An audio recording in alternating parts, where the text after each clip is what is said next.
Hola y bienvenido otra vez al curso de Exégesis y Hermenéutica, parte 1. Hoy estamos en la lección número 7. Bueno, quiero decirte gracias también hoy por tu deseo de seguir aprendiendo más de este método de interpretación de la Biblia, al fin de que puedas conocer mejor la palabra y, más importante, puedes conocer mejor a nuestro Dios. Bueno, hoy vamos a seguir adelante en el estudio de cómo leer cuidadosamente. Si recuerdas, hemos hablado que estamos todavía en este primer paso del método en general. Estamos aprendiendo todavía cómo comprender el texto en su contexto original. Tal como hemos hablado de la parte de lecturas sucesivas, también estamos aprendiendo cómo leer cuidadosamente con el propósito de saber qué significó un pasaje de escritura a los oyentes originales. Bueno, en las últimas dos clases hemos tocado las categorías básicas de cómo leer cuidadosamente. Hemos hablado de la morfología, en que tocamos elementos como verbos, sustantivos, pronombres, etc. Y la siguiente clase estudiamos la sintaxis, en que hemos unido varias palabras para crear cláusulas. Hemos hablado de la contraste, comparación, etc. Bueno, hoy seguiremos hablando de cómo leer cuidadosamente, pero vamos a tocar esta tercera parte de tratamiento de las secciones más extensas. Y antes de darte otros elementos que puedes añadir a tu lista de 10 cosas que ahora tienes, quiero darte unas sugerencias básicas sobre las conexiones entre párrafos y episodios. Bueno, primeramente, un par de términos. Cuando hablo de párrafos, los párrafos aplican cuando estamos hablando de las epístolas, mientras que cuando usamos el término episodios, eso se refiere a los relatos y los narrativos. Un párrafo, ¿qué es? Bueno, un sitio web define así: un párrafo es una unidad de discurso en texto escrito que expresa una idea o relacionadas entre sí por el tema que trata o por su organización lógica y significado. Bueno, es un bloque de información que trabaja como un equipo esencialmente. Y obviamente, si no recuerdas, tal vez por no haber estudiado párrafos por mucho tiempo, toma unos minutos para investigar en línea. Hay muchos recursos mucho mejores que yo que pueden ayudarte en entender cuáles son párrafos y cómo funcionan y lo que requieren, etc. Aun si quisieras, por ejemplo, buscar en Wikipedia, hay un artículo sobre párrafos en español que te puede servir. Un episodio simplemente también es algo dentro de un narrativo. Por ejemplo, en los evangelios, un episodio puede ser la historia de Jesús cuando él sanó al leproso. También podemos usar el término episodio cuando hablamos de la parábola de la mostaza o la crucifixión, cuando Pedro niega a Jesús, o aún una porción del Sermón del Monte, tal vez las bienaventuranzas. Cada uno de esos ejemplos es un episodio. Unos lo llaman perícopes. Si vas a leer ciertos libros, por ejemplo, teológicos, vas a ver el término perícope, que se refiere al mismo. Por facilidad, yo voy a llamarlos episodios. Y eso simplemente, otra vez, es una porción pequeña que es una historia, una parábola, etcétera, dentro de un narrativo. Y eso aplica también en estamos hablando de cualquier narrativo, Hechos o Antiguo Testamento. ¿Ok? Los dos términos son importantes. Son bloques de información que funcionan como un paquete. Cuando estás considerando las conexiones entre párrafos y entre episodios, debes preguntar a ti mismo cosas así. ¿Cuál es el nexo entre los párrafos y episodios? Y dos, ¿dónde termina un párrafo y dónde empiece el siguiente? Y eso es importante. Prácticamente, quiero mostrarte una ayuda que tenemos nosotros en la Biblia. Si tú tienes tu Biblia, por favor, ábrela y vamos a ver lo que tiene. quiero compartir, por ejemplo, la nueva versión internacional en Efesios capítulo 1. Vas a ver que nos ayuda mucho a los editores de las Biblias para mostrarnos dónde comienza y dónde termina los párrafos. Por ejemplo, nota aquí en versículo 3, hay un espacio al principio y eso indica que es el principio de un párrafo.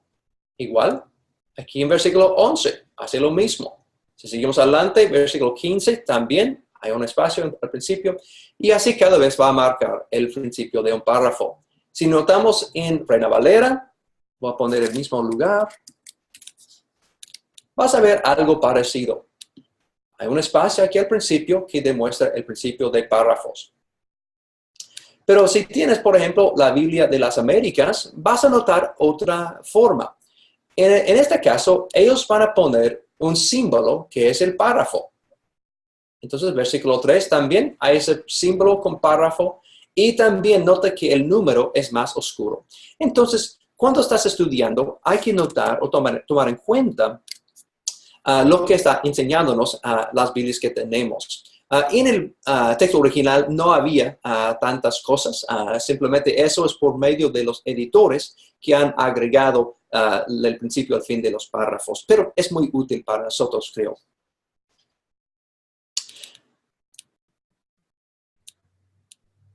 Entonces, puedes usar los guías de las Biblias para determinar dónde comienzan y dónde terminan los párrafos y secciones, obviamente. Quiero darte unas sugerencias para identificar cómo están conectados los párrafos y episodios. Hemos ya determinado cómo definir o distinguir entre el primer párrafo, siguiente, etc.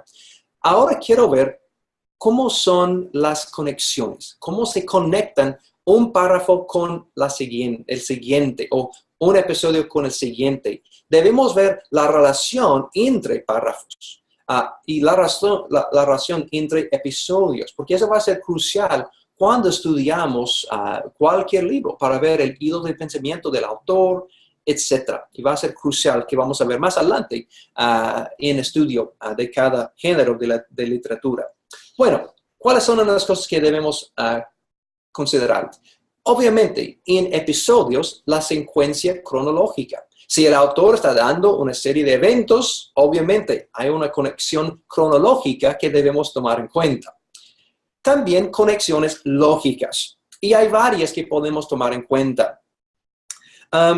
Por ejemplo, tenemos que seguir el hilo de pensamiento del autor y el argumento del autor. Si tocas, por ejemplo, el tema de Romanos. En Romanos, en el capítulo 1, Pablo establece que los gentiles son pecadores, basado en muchos ejemplos de sus pecados. Capítulo 2, él empieza a hablar de los judíos, que pensaron que fueron justos, pero no, dice él en el segundo capítulo. Al final de cuentas, en capítulo 3, versículo 23, él dice abiertamente, por cuanto todos pecaron y están destituidos de la gloria de Dios. Entonces, el primer bloque de información en total está conectado con ese argumento que todos son pecadores. En versículo 3, capítulo 3, versículo 24 y adelante, él comienza el siguiente etapa de su argumento, que ahora podemos ser justificados por la gracia y por la fe. Y él continúa con ese argumento, más adelante hasta el capítulo 8 y 9. Y 9, él comienza a hablar sobre lo que pasó con los israelitas. Eso continúa hasta el capítulo 12, pues al fin del 11. Y capítulo 12, él cambia el tema y empieza a hablar de la práctica. Entonces, lo que hay que hacer es ver las conexiones lógicas entre las secciones. Y hay conexiones de conceptos entre todo eso. A veces lo que nos pueden servir también son con comparación o contraste. Tal como que hicimos con frases o palabras, queremos considerar también contraste y comparación de episodios o de conceptos. Un ejemplo rápido de eso. Si estás leyendo, por ejemplo, el primer libro de Samuel, vas a ver que el principio empieza a hablar sobre Ana y que ella no pudo tener hijos, pero eventualmente ella es una mujer muy pura, piadosa, y también ella eventualmente recibe su bendición de tener un hijo, Samuel. Y en capítulo 3 vemos que Samuel también empezó a crecer dentro del tabernáculo y él recibió también una visión del Señor y él empezó a profetizar más adelante. Entonces tenemos en un lado Aná y Samuel. Bueno, también en capítulo 2 y también en 3 y 5 vamos a ver el otro lado, el contraste. El sacerdote Elí y sus hijos tan malvados. Entonces, el autor está haciendo una comparación y contraste de esos dos grupos, Aná y Samuel con Elí y sus hijos. Y es importante ver esa conexión lógica que está realmente en toda la primera porción del libro de Primera de Samuel. Entonces podemos ver ese tipo de contraste y comparación para ayudarnos a ver el hilo de pensamiento del autor. También, obviamente, podemos considerar causa y efecto si vemos una cosa en un párrafo y ver tal vez el efecto en el siguiente. Debemos conectar este tipo de cosas. Y es algo parecido de lo que hemos visto la vez pasada. También palabras repetidas, no solamente para oraciones, sino también para ayudarnos a ver las conexiones entre secciones. Quiero darte un ejemplo de eso rápidamente del libro de Colosenses. Capítulo 3, versículo 1. Vamos a ver que dice, si habéis pues resucitado con Cristo, buscad las cosas de arriba, donde está Cristo sentado a la diestra de Dios. Es interesante que él utilizó esa palabra resucitado y él había usado eso anteriormente. Si regresamos, vamos a ver que él había hablado de eso en capítulo 2, versículo 12. Habiendo sido sepultados con él en el bautismo, en el cual también habéis resucitados con él por la fe en la acción del poder de Dios. Y él después continúa hablando.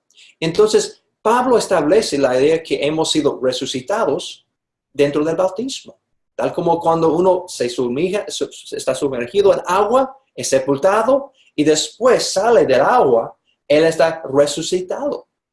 Entonces, él usa esa imagen de lo que se pasa con los cristianos para decir, ok, versículo 12 está hablando del bautismo, pero más adelante, él dice, entonces, si habéis pues resucitado con Cristo, entonces, si has sido bautizado, busca las cosas de arriba. Entonces, podemos ver esta conexión, este vínculo entre capítulo 2, versículo 12, y capítulo 3, versículo 1. Algo también en versículo 20 vemos al otro lado. A este párrafo, si habéis muerto con Cristo, igual con la misma conexión. Otra vez en versículo 12, ha sido sepultados con él. La base es del versículo 12, tenemos el sepulcro, versículo 20, y después en capítulo 3, versículo 1, tenemos la resurrección. Las tres secciones o los tres párrafos están conectados basado en ese concepto. Hay una serie de pensamientos y palabras repetidas. Podemos ver también otras ocasiones de eso. Por ejemplo, en Habacuc, capítulo 2, versículos 6 al 19, hay una repetición de la frase ay de ellos, ay de otros. Y eso nos ayuda a ver dónde están las secciones individuales que están conectadas por esta repetición de ay de. Y hay muchos otros ejemplos, pero eso te da una idea de lo que debes buscar en proceso de ver las conexiones usando palabras repetidas. También estructuras gramaticales repetidas. Tal vez vas a ver una pregunta repetida. Si tienes una Biblia, puedes consultar eso también en Marcos, capítulo 2, versículo 1, hasta capítulo 3, versículo 6. Vas a ver una serie de preguntas y cada pregunta inicia una sección nueva o un episodio nuevo, pero la conexión es porque cada uno comienza con esta estructura de pregunta. Por ejemplo, en capítulo 2, versículo 7 vemos, ¿quién puede perdonar pecados sino solo Dios? Entonces hay esa pregunta. Más adelante, ¿cómo con recaudadores de impuestos y con pecadores? Capítulo 2, versículo 16. Enseguida, en 2:18, ¿cómo es que los discípulos de Juan y los fariseos ayunan, pero los tuyos no?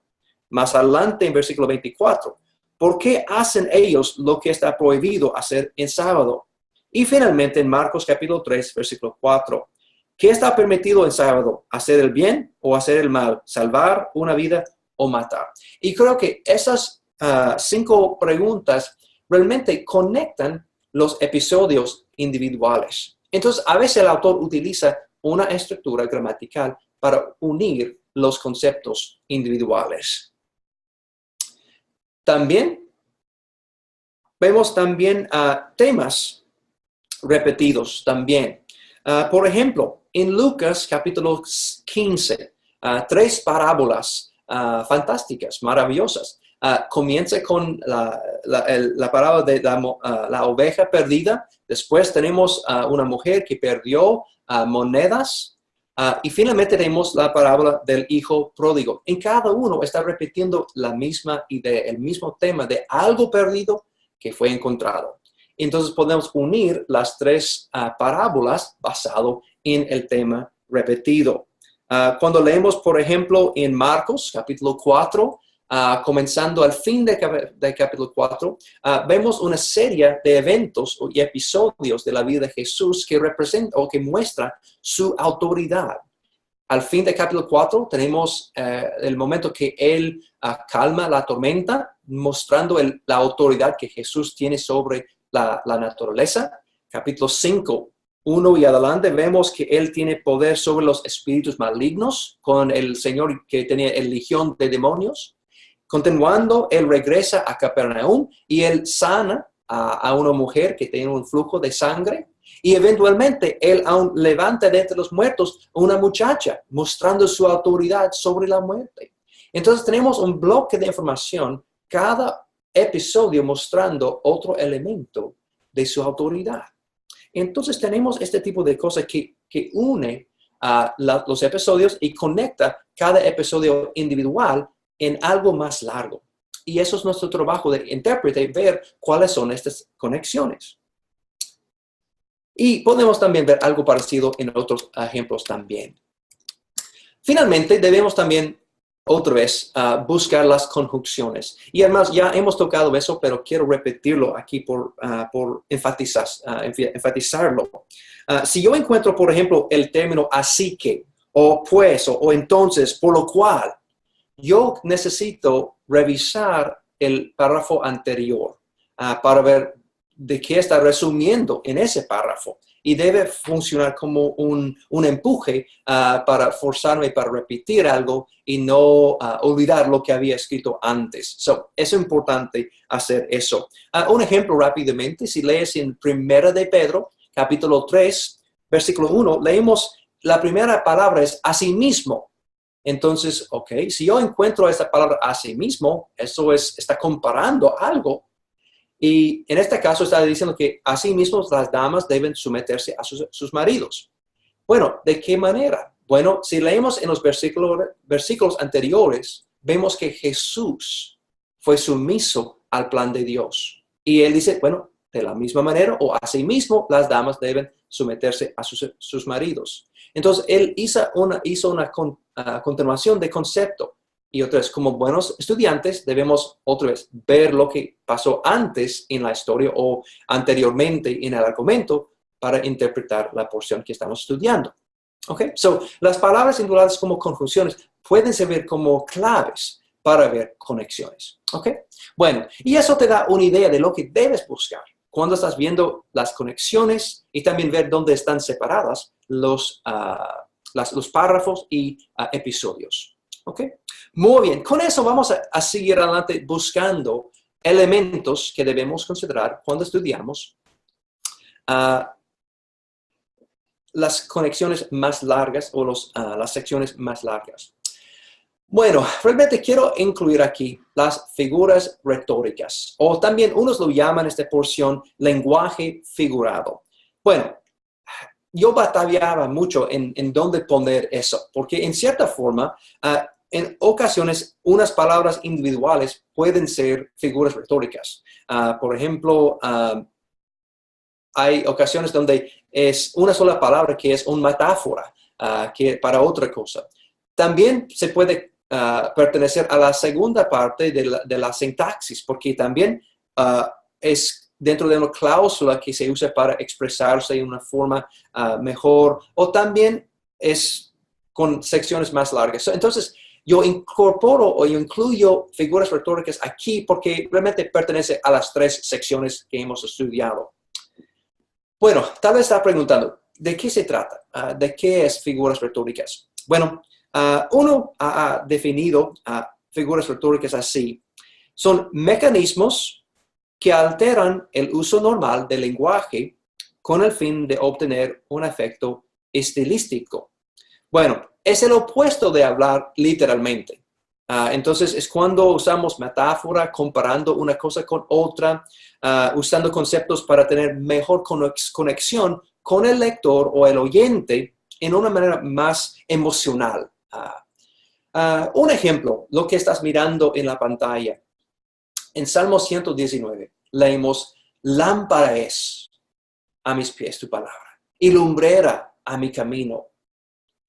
Si yo leo eso, es mucho más impactante que decir, tú me enseñas cómo vivir. ¿Verdad? Es algo más profundo, algo más impactante. Y cuando tenemos esa forma de hablar, nos ayuda. También podemos ver en Isaías, capítulo 40, cuando Isaías dice que podemos volar como las águilas, en vez de decir que debemos tener perseverancia. Ok, los dos dicen básicamente el mismo, pero uno por usar la imagen de una águila fuerte volando. Eso es otro impacto profundo. Entonces, usamos figuras retóricas todo el tiempo en nuestra conversación y los autores bíblicos también, para que podamos tener otro impacto más profundo, típicamente en un nivel más emocional.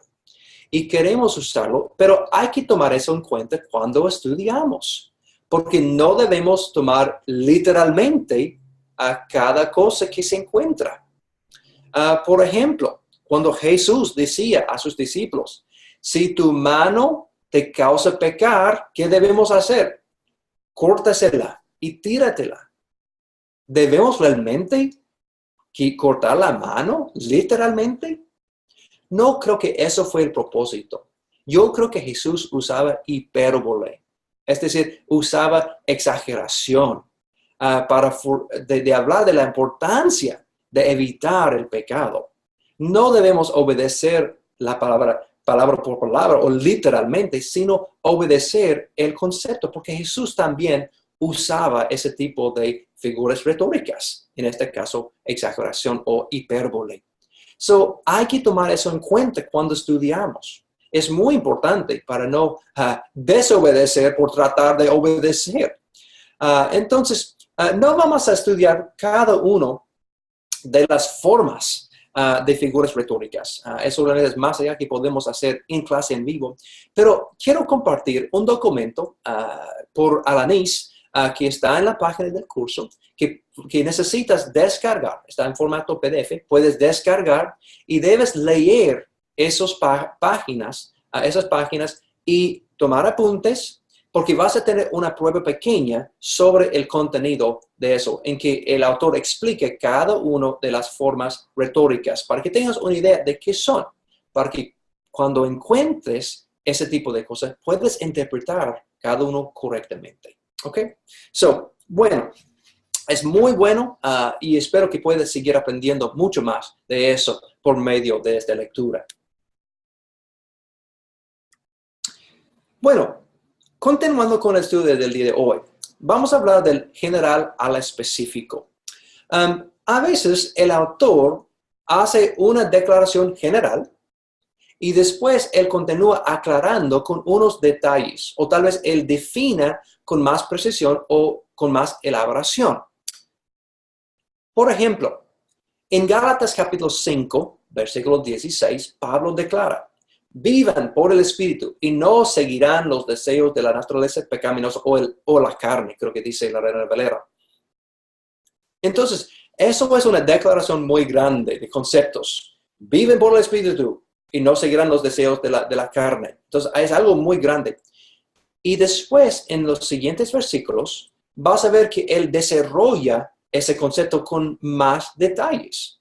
En la primera porción, él hablará de lo que significa seguir los deseos de la carne. Y él da ejemplos específicos. Él aún provee una lista de la forma en que se puede practicar eso.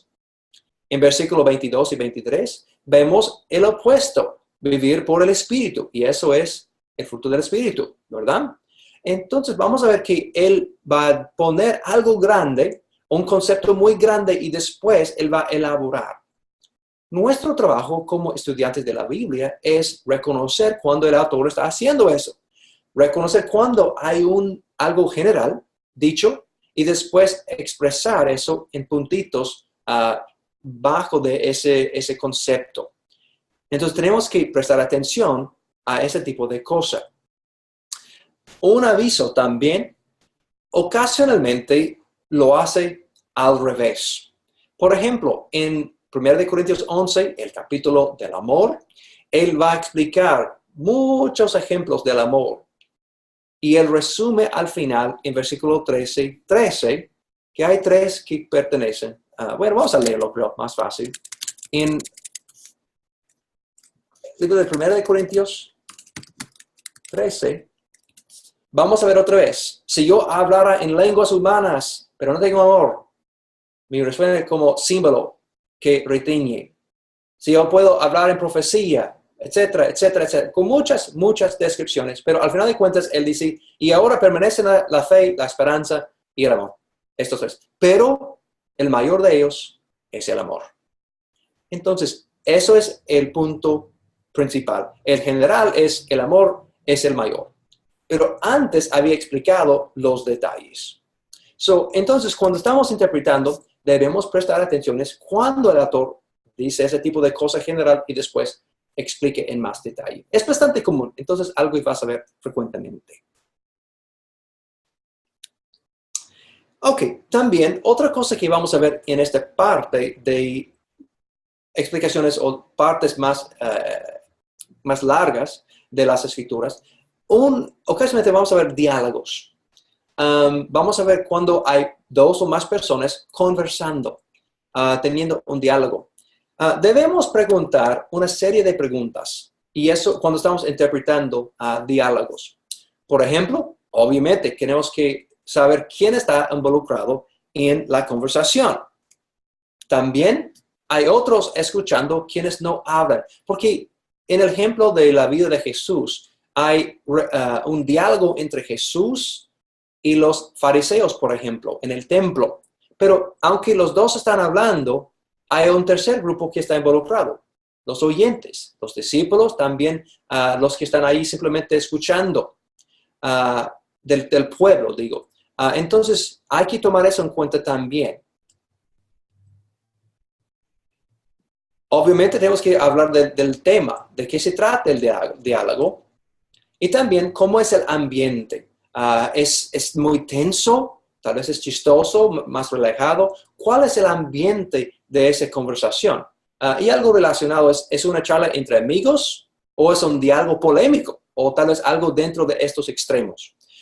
Por ejemplo, cuando Jesús está hablando solo con sus discípulos, hay cierta conversación y es un otro ambiente total que se encuentra cuando él está enfrentando a los fariseos y las preguntas que ellos están, por ejemplo, proponiendo sobre si debemos pagar impuestos o si podemos, cómo será la resurrección en el caso de los saduceos. Entonces, hay un ambiente totalmente diferente entre ese tipo de pregunta y también situaciones que él tenía con sus discípulos individualmente. Entonces, hay que tomar también este tipo de cosas en consideración. Bueno, como sabes, hay muchos ejemplos de diálogos dentro de la Biblia. Génesis 37, José con su familia, cuando ellos están interactuando. Juan 3, Jesús con Nicodemo. Uno en particular que quiero mencionar es el libro de Habacuc. El libro de Habacuc es esencialmente una conversación, un diálogo entre Dios y el profeta. Y lo importante en el caso de Habacuc es que tenemos que observar dónde comienza y dónde termina cada parte, donde comienza a hablar Dios y donde comienza a hablar el profeta. Y eso es importante en el proceso de interpretar todo el libro. Y frecuentemente los editores de las Biblias van a separar las secciones y decir, el profeta continúa hablando y ellos agregan ese título tal vez al principio de cada sección. Pero nosotros como estudiantes de la Biblia tenemos que ver por medio de la conversación y ver por el contenido más que todo, donde termina la parte que pertenece a Dios y donde comienza la parte que pertenece al profeta. Hay otras ocasiones de eso, pero es importante en este buen ejemplo del libro de Habacuc. Hemos hablado de general al específico, diálogos. Ahora queremos hablar del número 14, cambios en la historia. Y otra vez, estamos hablando de estudiando un libro entero, por ejemplo, el libro de Hechos. Vamos a ver grandes cambios dentro de todo el libro. Necesitamos darnos cuenta o marcar, cuando hay un cambio de tema total, cuando hay cambios radicales en y cómo está fluyendo el argumento y la dirección del tema. Una forma que se encuentra tales cambios son interrupciones importantes. Por ejemplo, en las epístolas hay ocasiones en que el autor cambia tema totalmente. Y eso es muy común dentro de las cartas de Pablo. Y vas a verlo en varios puntos. Pero un ejemplo que quiero mostrar de nuevo, lo mencioné en un video anterior, pero en Romanos vamos a ver un cambio grande entre capítulos 11 y 12.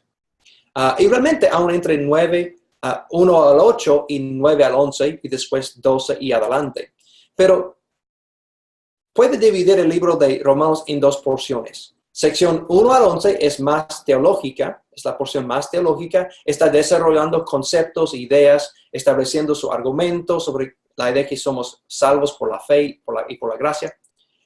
Empezando en 12, él comienza a hablar de la parte más práctica, cómo debemos vivir. Y lo mencioné antes que es debido al cambio de modo del verbo entre indicativo al modo imperativo en capítulo 12.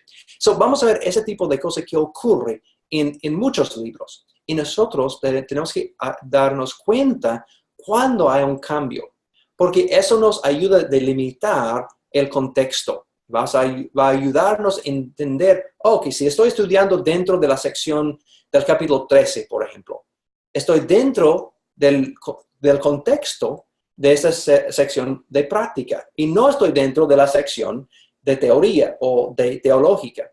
Entonces, eso me ayuda en el proceso de interpretar una porción de esta sección. Por esa razón es importante notar dónde hay cambios o interrupciones importantes en el argumento para mantenernos otra vez dentro del contexto en que nos encontramos. Otra forma de cambio grande son episodios cruciales. Si estamos leyendo una serie de historias, vamos a ver que en ciertas ocasiones hay un episodio crucial. El mejor ejemplo de eso que yo he visto está en 2 de Samuel, con la vida de David. Como puedes ver en la imagen, que si lees en 2 de Samuel, capítulo 1 a 10, sobre la vida de David, en los primeros 10 capítulos, todo es excelente. Es un éxito tras otro que David experimenta. Él está recibiendo bendiciones, está ganando batallas, está ya creciendo en su poder. Todo es maravilloso. Después llegamos al capítulo 11 y 12, cuando él comete el adulterio y eventualmente el homicidio. Y de ese momento en adelante todo es para abajo. Y si lees del capítulo 12 al 24, es un problema tras otro en el resto del libro. Entonces, toda la vida de David tiene un momento crucial de cambio en capítulos 11 y 12. Y eso forma el resto y afecta el resto de la vida de David. Entonces, cuando estás leyendo el libro de 2 Samuel, hay que tomar en cuenta este cambio, este episodio crucial. Y vas a ver algo parecido en otros libros de la Biblia también. ¿Ok? Muy bien. Entonces, en tales momentos es un episodio que realmente cambia totalmente la dirección de la vida de la persona o del argumento del libro en general. Quiero compartir también un par de otros formas de que hay cambios en la historia. Uno se llama el quiasmo. El quiasmo es una técnica literaria en que hay una lista de cosas o ideas o eventos estructurada de una manera que cause que el primero esté paralelo a lo último, el segundo con el penúltimo, etcétera, etcétera. El nombre de quiasmo es derivado de la letra chi en griego, porque parece como un X. Vamos a ver eso. Un ejemplo que creo que va a mostrar mejor de explicarlo. Entonces, un ejemplo simple. En la mañana me levanté. Después comí el desayuno. Yo fui a mi oficina usando el transporte público. Trabajé todo el día. Después regresé a mi casa usando el transporte público. Yo comí la cena y después me acosté. Como puedes ver, la primera parte, me levanté, corresponde a la última parte, me acosté.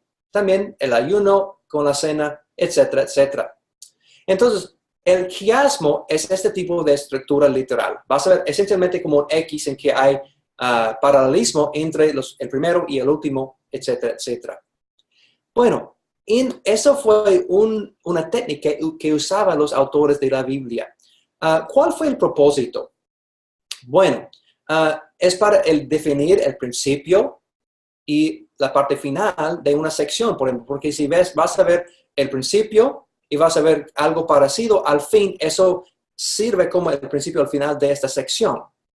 Pero también frecuentemente usaban esta técnica para enfatizar la cosa que está en medio.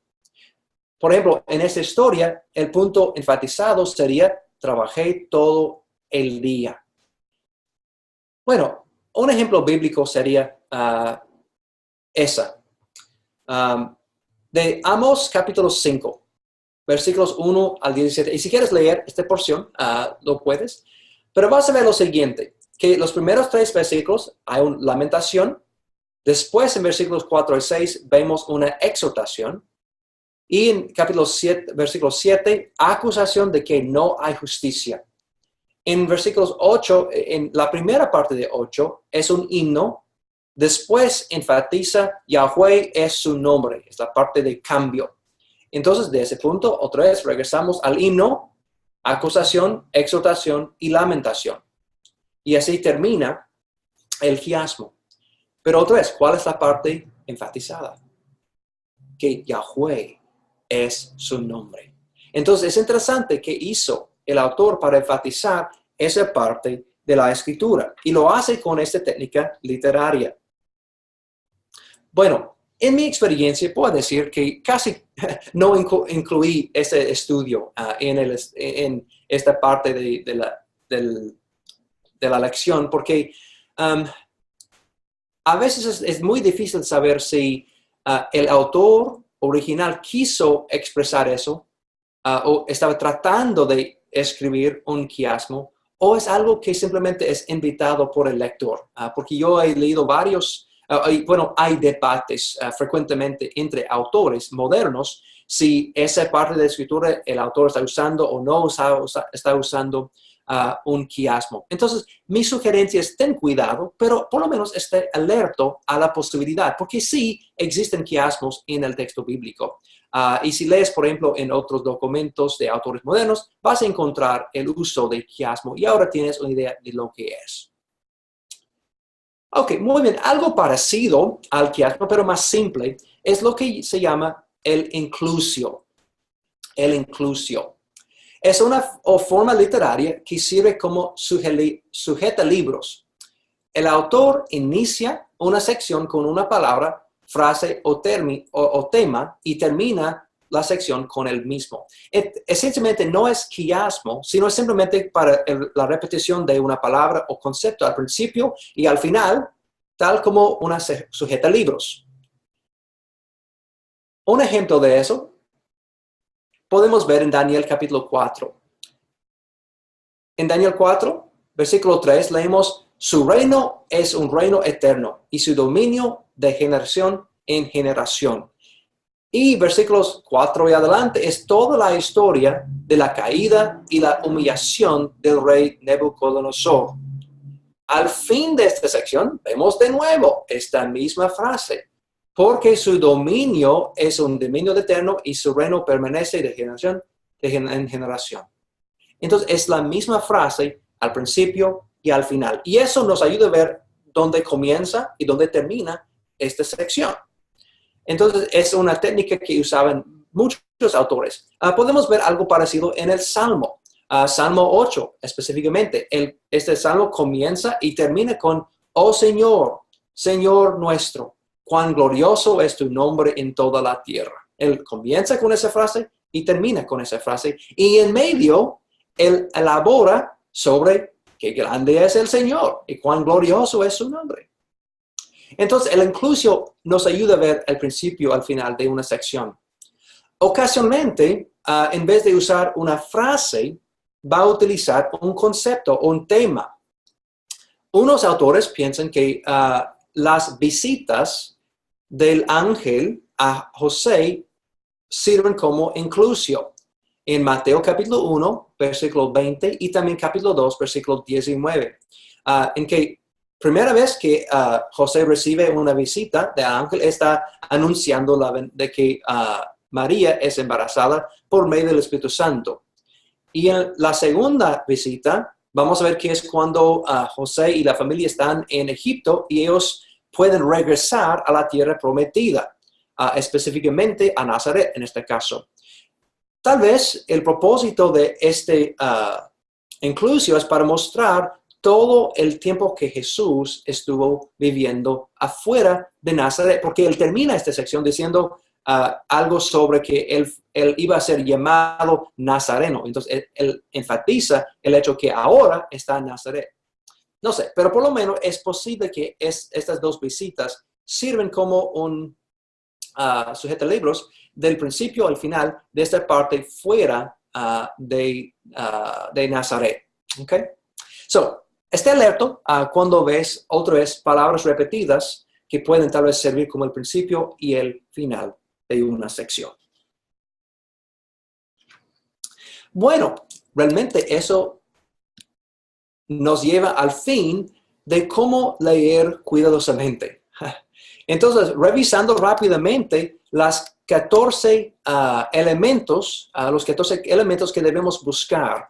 Hemos hablado de los primeros 5. Debemos buscar verbos, sustantivos, pronombres, adjetivos, conjunciones.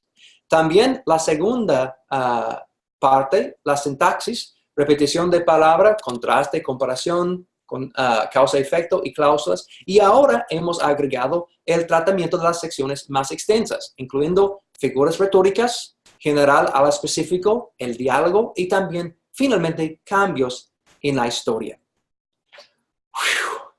Es mucha información, ¿no? Y cuando estás leyendo y leyendo, buscando tantos elementos diferentes, se siente casi ahogados con tanta información. Y aún tal vez te sientes como ese pobre burro.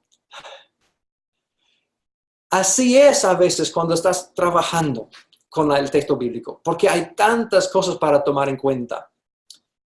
Mi hermano, quiero decir otra vez, como dije desde el principio, lo que estamos haciendo requiere trabajo, requiere energía y requiere tiempo. Hay que invertir tiempo leyendo y leyendo y leyendo, prestando atención a los detalles, como si estás mirando bajo de un microscopio. Y otras ocasiones tenemos que también tomar un paso hacia atrás para ver el panorama más completo, para ver los vínculos entre todo. Todo eso es importante en establecer el contexto. Y también leer cuidadosamente para sacar exactamente lo que quiso decir el autor originalmente. Bueno, para animarte quiero hablar de una experiencia mía. Hace unos años yo tenía el privilegio de conocer a un señor llamado Chad Hendrick. Chad es una persona interesante y él es un ganador de 5 medallas olímpicas. Y él realmente ganó todas las medallas en patinaje de velocidad sobre el hielo. Entonces, es interesante. Y para llegar al nivel tan alto en este deporte, obviamente requiere talento. Y él sí tiene. Pero él me dijo que la razón que él podía ganar este tipo de premio, en parte es simplemente por pasar horas y horas y horas practicando. De hecho, cuando él era un joven, él pasaba mucho tiempo con patines de ruedas. Él casi usaba patines de ruedas todo el tiempo. Sus padres fueron dueños de un lugar donde podían hacer eso. Y él pasó horas y horas practicando, refinando, puliendo técnicas para poder aún ser más rápido. Y cuando él comenzó de trabajar sobre el hielo, él ya tenía mucho tiempo practicando. Hermanos, es el mismo con nosotros como estudiantes de la Biblia.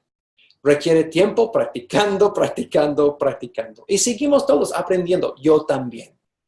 Entonces, lo bueno es que, y es algo que Chad me dijo también, lo bueno es que nosotros como cristianos también estamos en la lucha. Tal como dijo Pablo en 1 Corintios capítulo 9. Todos los deportistas se entrenan con mucha disciplina. Ellos lo hacen para obtener un premio que se echa a perder. Nosotros, en cambio, por uno que dura para siempre. Hermanos, el tiempo que invertimos en el estudio de la Biblia vale la pena. Amén. Y eso es lo que estamos haciendo.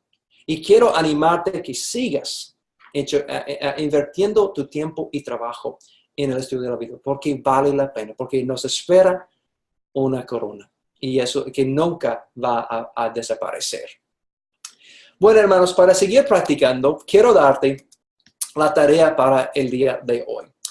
Realmente hay 2 porciones para esta clase. Número 1, vas a estar usando el pasaje en Efesios de capítulo 4 que he asignado para el reporte exegético. Vas a usar las técnicas que estudiamos en las últimas 3 clases para leer cuidadosamente, observando y marcando detalles que hemos mencionado. Debes por lo menos encontrar 20 observaciones y hay que entregar eso al coordinador. Pero realmente debes hacer ese estudio por ti mismo para prepararte para hacer el reporte exegético. Eso es uno de los primeros pasos del estudio. Estás mirando en detalle palabras individuales, cláusulas, etcétera, para que puedas tener una idea muy clara de qué quiso decir Pablo en el contexto original. También vas a hacer una prueba pequeña sobre lo que vas a leer en la porción por Alanis, sobre la retórica, las figuras retóricas.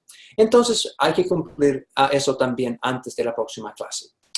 Bueno, amigos, ha sido un placer otra vez. Entonces, espero que tengas muy buen día. Dios te bendiga y nos vemos en la próxima lección.